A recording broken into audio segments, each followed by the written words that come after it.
Paula, one of the midwifery matrons here at Northampton Maternity Unit. We've decided to put together a video to talk about the induction process. Lots of people that are coming in for induction would like to know the area that they're coming to, and we're going to show you that. And my colleague Molly is going to answer some of the most common questions we get about the induction process.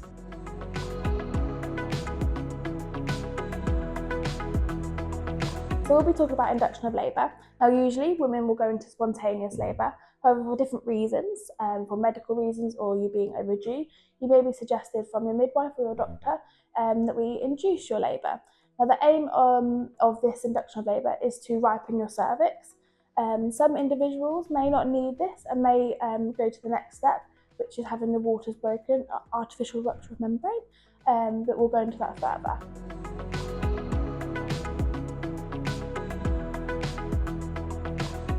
So on the day of your induction, we'll be doing some initial observations on yourself, including blood pressure, urinalysis. We'll be doing a CTG monitoring of baby's heart rate, checking you're all okay.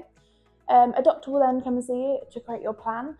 With your consent, we'll then examine you, doing a vaginal examination to assess your cervix.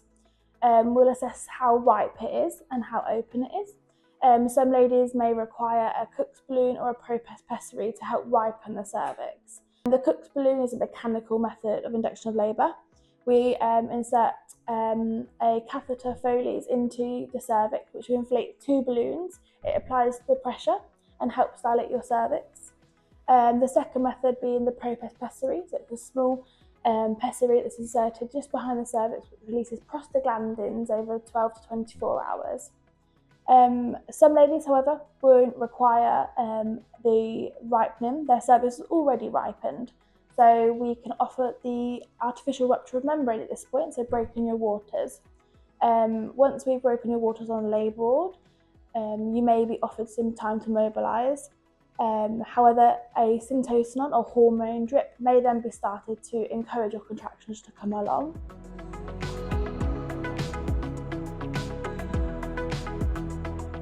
There are 2 options for the initial part of the induction of labour, depending on your clinical situation.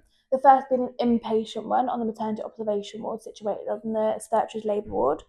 The second option being outpatient appointment, which we discuss with your midwife. That's usually for the low risk post-dates individuals. At this point, you go to the maternity day unit as an outpatient induction. You again have the same assessments, you have the same observations, check you and baby over with the monitoring, and the doctors will similarly write the plan. You'll then be assessed and whether your cervix is ripened or not, but if you require a pessary, you'll be given this here. We then check your baby over. You can then go for a walk. If everything's okay, you can go home. We'll do a phone call that evening, check how you and baby are doing. We'll then see you the following morning and see if the ProPess has helped ripen your cervix for the next step, which will be having that transfer to labour ward to have your waters broken.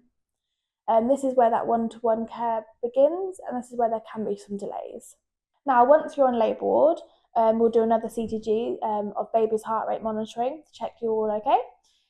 We'll then do another vaginal examination with your consent and assess the cervix and try and break those waters using an amni hook. This is similar to the vaginal examinations prior. It shouldn't be any more painful. Some people will find it uncomfortable, similar to the vaginal examinations. Once we've broken your waters, if all is well with you and baby, we'll be offering some mobilisation time. So you come off the monitor, mobilise, and try and have those contractions come. After a little while, if those contractions aren't as sufficient as we wanted to be, then we can offer the syntocinon, the hormone drip. Now that is for a cannula, which will be placed into the back of your hand. And this hormone drip is titrated, so turned up or down, very small amounts, every half an hour until we achieve about 4 contractions in a 10-minute period. So once the hormone, the syntocinon drip has started, we would recommend continuous monitoring of baby's heart rate. You can discuss your midwife regarding this. There is options available to use the birth ball still while on the monitoring, and there is a telemetry, so a wireless version of the CTG monitoring that you can use if it's available, so please just ask the midwife. If you labour just off the pessary and you're low risk and everything's within normal limits, you are maybe still eligible for birthing on the birthing centre.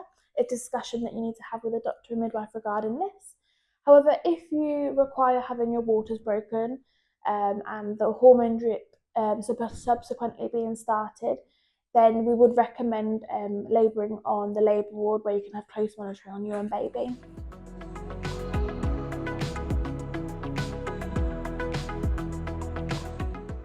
Each individual, each baby, each labour is really difficult to say how exactly long an induction process will take.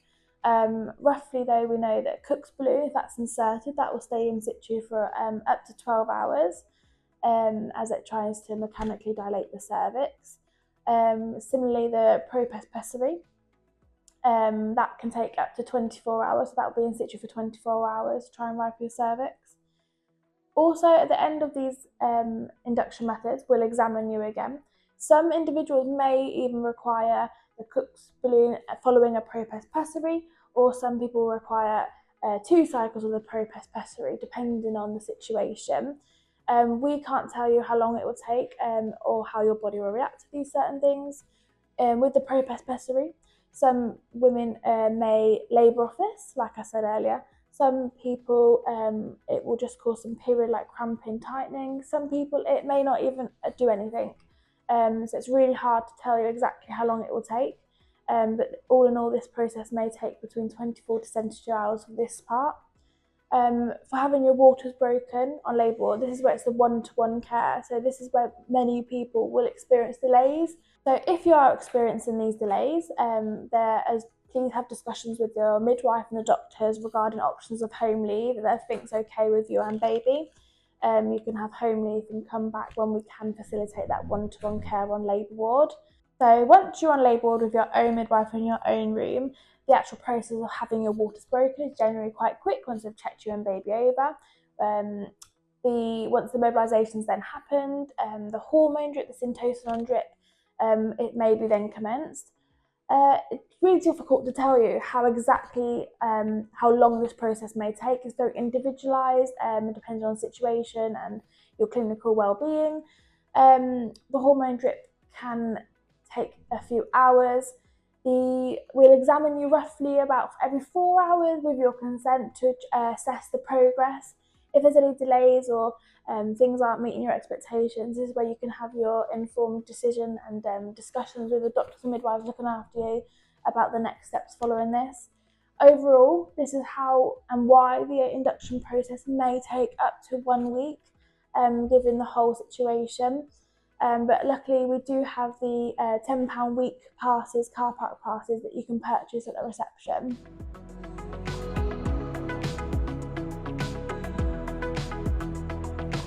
So with any intervention, it does come with risks. However, the more serious risks are very rare. It's a very routine procedure that happens across the country. And like I said, the risks are very minimal. However, there are still risks. With the propest pessary, the risk of what we call hyperstimulation. So because it's a hormone, it may cause your body to contract too much to what we like. This way we then remove it and we check you and baby over very closely. With the Cook's balloon, it does not have any hormones in. It just helps trigger your natural hormones. There is minimal risk with this. It just may be uncomfortable. Some individuals find it very uncomfortable, so just see how it goes. We'd like you to let us know while being induced if there's any problems, so any reduced movements, bleeding, your waters go during the induction process, or if you're feeling unwell or any other concerns, then just let us know. Similarly, the hormone drip, again, it can come with its risks. It can cause too much contractions, but that's how we turn it up and down if we need to, or even turn it off if you're contracting too much. And we keep a close eye again on you and baby throughout. We do have an induction of labour leaflet that goes through the risks in a bit more detail, so please have a read through this or ask your midwife to provide this. Also, please discuss with your midwife or your doctor before going ahead with the induction process that you're aware of all the risks at this point, and you can have an informed decision.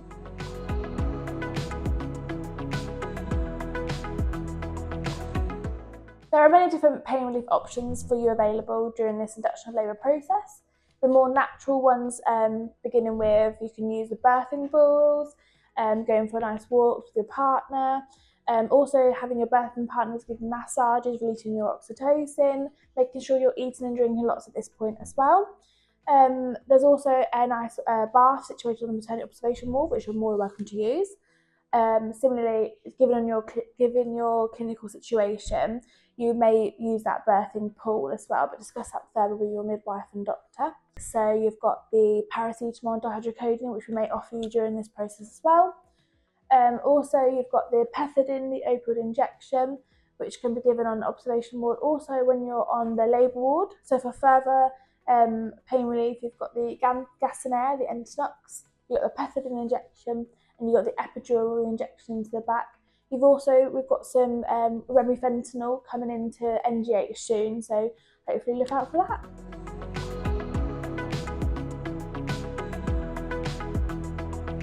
We hope you enjoyed the video.